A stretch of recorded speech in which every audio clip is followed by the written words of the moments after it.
Hey guys, thank you so much for watching and welcome back to my channel. For today's video, I'm doing a DIY home decor video. I haven't done one of these in a while, but I love that you guys enjoy these videos because I definitely enjoy making them.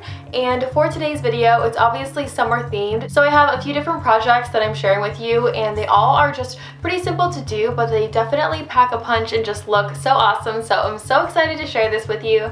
Subscribe and thumbs up if you enjoy. I also will have a link for my blog down below. A few new posts have gone up since my last video, so definitely check that out. And let's get started. The first project I'm sharing with you guys literally combines two of my favorite things.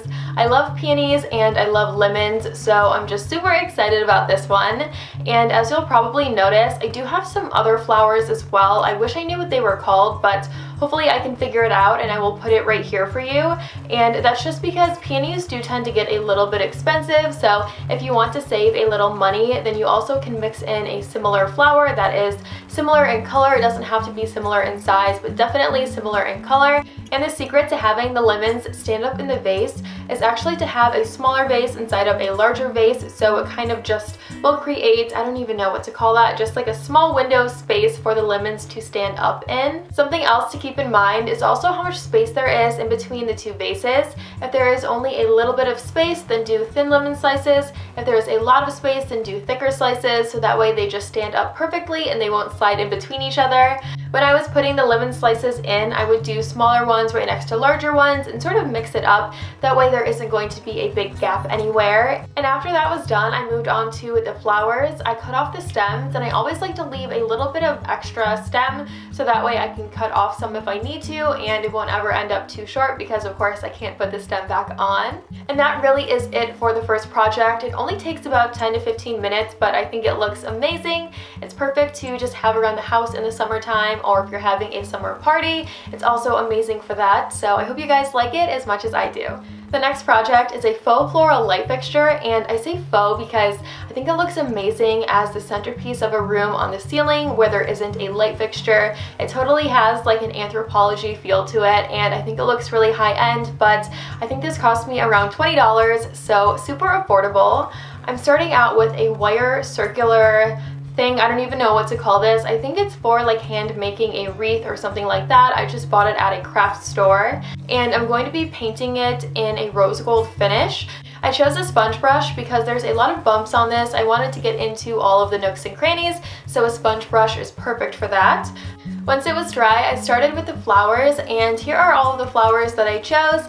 As you can see, I stuck with pink, purple, and light blue. I wanted to stay within the same color family, and I just removed all of the flowers from the stems. I'm not going to be using the stems in this at all.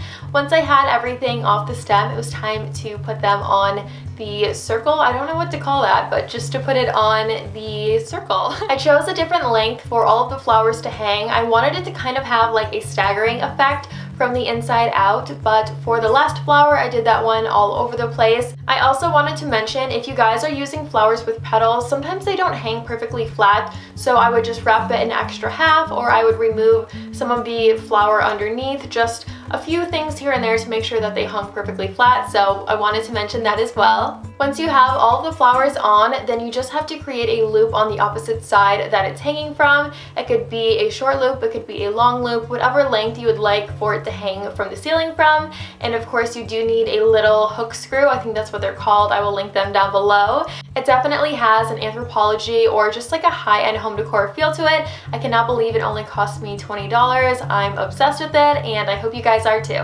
The next project I'm sharing with you guys is a watercolor project, and if you are not a painter, if you don't have art experience, don't let that intimidate you, because I'm about to let you in on a big secret, and that is watercolor pencils. I'm obsessed with these things. I really don't hear people talk about them, and it basically is a pencil that looks exactly like a colored pencil, except when you apply water to it, it turns into paint. So the more that you go over it, the more the lines will blend out and fade away, and it looks exactly like paint. I think of these as like a cheat sheet for my paintings. I can map it out.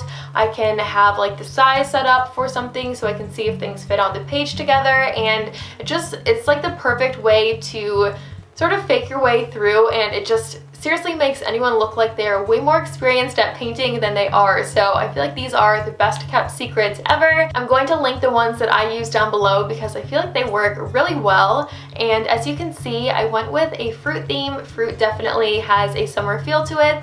And something else I love about watercolor is the style of watercolor definitely is imperfect. I really don't think I've ever seen like a picture perfect watercolor painting. Everything is a little messy and it doesn't have, you know, like super smooth lines, so it's really hard to mess this up in my opinion. I also put them in white frames, and I don't know what it is about framing a painting by an amateur, but I just feel like it looks so much better and put together once it's in a frame. So yeah, I hope you guys like this one. It's relaxing, it's fun, it's easy, it's very inexpensive, but it definitely will put so many summer vibes in the space that you put it in. And those are all of the projects I'm sharing for this video. I really hope that you guys enjoyed it and that it inspired some summer projects for yourselves. If you guys recreate any of these projects, definitely tag me. I would love to see what you come up with.